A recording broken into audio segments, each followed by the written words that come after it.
Hello दोस्तों। तो कैसे हैं आप सब? चलो आगे की कहानी शुरू करते हैं। पिछले एपिसोड में इशिका और फैमिली के बीच के कन्फ्यूजन को दिखाया गया, जहां इशिका नई फैमिली को पहचान नहीं पाई और ट्रबल पे ट्रबल क्रिएट करती गई। अब आगे जिया ने ठान लिया था कि अब वो इस विलन गर्ल को अच्छी दिल वाली लड़की में बदल देगी, और वह इस बात से खुश हो गई कि यहाँ कम से कम उसे पूरी फैमिली तो मिली, वरना रियल लाइफ में वह अपने पापा और चाचा चाची के साथ रहती थी, जहाँ प्यार नाम का कोई चीज़ नहीं। यहाँ इतने अच्छे माँ बाप और बहन को पाकर वो खुश थी। वो मन में बोल उठी, भले ही रियल लाइफ में मेरी इतनी अच्छी किस्मत नहीं, लेकिन यहाँ मैं माँ का प्यार पाकर रहूँगी। जिया कहाँ खो गई? विधि ने कहते हुए उसे हिलाया तो उसने गिरने की एक्टिंग की और बेड पर पसर गई, क्योंकि इशिका चाहती थी कि सबको लगे कि जिया बीमार है, इसलिए इतना अजीब बिहेव कर रही है। लेकिन विधि को अपने लिए इतना परेशान होते हुए देख उसकी आंखें नम हो गई और आंसू बह चले। मम्मी डैडी जल्दी आइए, जिया को कुछ हो गया है। विधि ने घबराई सी आवाज़ में उन्हें बुलाया, और कुछ देर बाद उसने माँ को रोते हुए देखा और पापा को परेशान होते हुए देखा। उसे बहुत बुरा लग रहा था कि उसकी वजह से सब कितने परेशान हैं, लेकिन यह करना भी ज़रूरी था। जब वे हॉस्पिटल पहुँचे तो इशिका अंदर ही अंदर डर रही थी, और उस डर की वजह से उसे बुखार हो गया।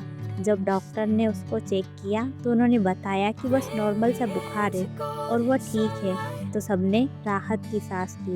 लेकिन कोई था जो बहुत गुस्से में बौखलाई हुई थी। वह एक अधेड़ उम्र की बुढ़िया थी, लेकिन उसके चाल ढाल से आसपास के 10 लोग कांप जाते थे। उसने सिंपल सा साड़ी पहन रखा था, लेकिन गले में मोतियों की माला उसको एक मॉडर्न लुक दे रही थी। वह अभी सब पर बरसने ही वाली थी कि जिया ने अपनी आंखें खोल दी, और इस बार उसने कोई गलती नहीं की। दादी माँ, आप यहाँ? इशिका के इतना कहते ही वह औरत उसके पास दौड़ कर आ गई। बाकी सब भी उसके इर्द गिर्द ही खड़े थे। तुम ठीक हो ना मेरी जान? तुम्हें पता है मैं कितनी परेशान हो गई थी जब मुझे पता चला कि तुम बीमार हो, दादी ने कहा, और फिर गुस्से से डैडी पर चिल्लाने लगी। मैंने कहा था ना कि मेरी बच्ची को अपने साथ रखूंगी, लेकिन तुमने मेरी बात नहीं मानी। तुमने कहा कि वैजंती इसका क्या ख्याल रखेगी। क्या खाक ख्याल रखा है मेरी बच्ची का? देखो हॉस्पिटल के बेड पर लेटी हुई है, वह चिल्लाई, और बाकी सब सिर नीचे झुकाकर खड़े थे, क्योंकि जिया ने कल से कुछ नहीं खाया था। सॉरी माँ, लेकिन हमने जिया के साथ कोई ज्यादती नहीं की है, वह सिर्फ बुखार की वजह से बेहोश हुई थी, विनायक जी ने धीमी स्वर में कहा।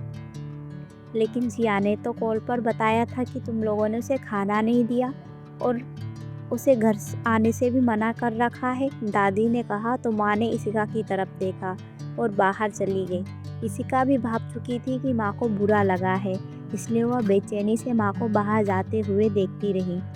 फिर वह दादी से बोल उठी, दादी माँ बस कीजिए, अब मैं ठीक हूँ, और जो कल कुछ भी हुआ था वो सब झूठ था, मैंने खाना खा लिया था। तुम चुप रहो, मैं इन माँ बेटी को अच्छी तरह जानती हूँ, यह तुम्हें कभी सुकून से नहीं रहने देगी। आज से तुम मेरे साथ रहोगी, दादी ने कहा। तो विनायक जी भी गुस्से से तिलमिला उठे। माँ, मैं जानता हूँ कि आप जिया को बहुत प्यार करते हो, लेकिन उस घर में जिया कभी नहीं जाएगी। जिस घर में डायन जैसी चाची और बेरहम चाचा रहते हो, उस घर में मेरी बेटी कभी नहीं जाएगी, वह बोले। आप भी जानते हैं, बचपन में मैं जब कुछ दिनों के लिए बिजनेस ट्रिप पर था, तब उन्होंने जिया को लगभग मार डाला था। इसलिए मैंने दूसरी शादी की, ताकि मैं जब बाहर रहूं तो जिया सेफ रहे, विनायक जी गरजे। तो दादी माँ ने सिर झुका लिया। मैं उस समय घर पर नहीं थी, अगर रहती तो कभी ऐसा नहीं होता, और वे अब भी मेरे इशारों पे नाचते हैं, इसलिए तुम्हें जिया की फिक्र करने की ज़रूरत नहीं है, और वैसे भी वैजंती इसका ख्याल नहीं रख पाएगी, दादी ने कहा। इनफ दादी माँ, अब बड़ी है इसलिए आपकी रिस्पेक्ट करती हूँ, लेकिन आप हर बार मेरी माँ को परेशान करती हो। मैं आपसे कभी शिकायत नहीं करती, लेकिन मेरी माँ को बुरा भला मत कहो प्लीज़, विधि ने कहा। तो दादी माँ उसे घूरने लगी। मैं तुम्हारी दादी नहीं हूँ, इसलिए तुम अपना मुंह बंद रखो, समझी? दादी माँ ने कहा तो इशिका ने मामला शांत करने के लिए फिर से एक्टिंग की। मेरे सिर में दर्द है, प्लीज़ आप सब चुप हो जाइए। और दादी माँ, अब वापस चली जाओ, जब मैं ठीक हो जाऊंगी तो पक्का आपसे मिलने आऊंगी, फिलहाल मुझे घर पर ही रहना है। इशिका ने कहा तो सब चुप हो गए और दादी माँ भी बिना कुछ कहे उसके सिर पर हाथ फेर कर चले गए। डैडी मुझे घर जाना है, इशिका ने कहा तो उन्होंने हामी भरी और डिस्चार्ज पेपर लेने चले गए। विधि भी उनके पीछे चली गई।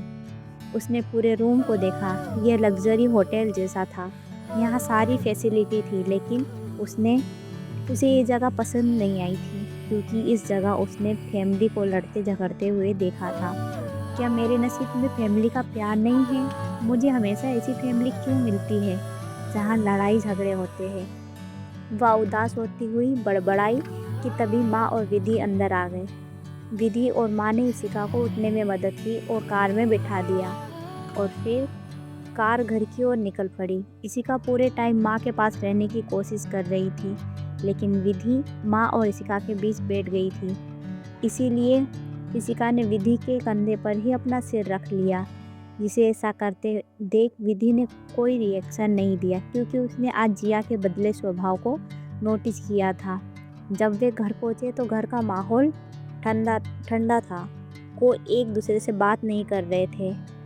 इशिका ने डिसाइड किया कि वह इस फैमिली को भी इस घर की तरह अच्छे मोमेंट और प्यार से सजाएगी। वह अपने रूम में आई, जहाँ का डेकोरेशन उसके हिसाब से बिल्कुल नहीं था। रूम तो सुंदर था, लेकिन डेकोरेशन अजीब था। डार्क कलर, ऐसा तो उसे बिल्कुल पसंद नहीं। मम्मी, वह ज़ोर से चिल्लाई। तभी वहाँ एक लड़की दौड़कर आई। छोटी मैम साहब, आपको क्या चाहिए? आपको किसी चीज़ की ज़रूरत है क्या? आप मुझसे कह दीजिए, मैं ला देती हूँ, वह बोली। हाँ, मम्मी को बुला लाओ, इशिका ने कहा तो वह लड़की हैरान होते हुए नीचे चली गई। उसने वैजयंती देवी के दरवाजे को खटखटाया।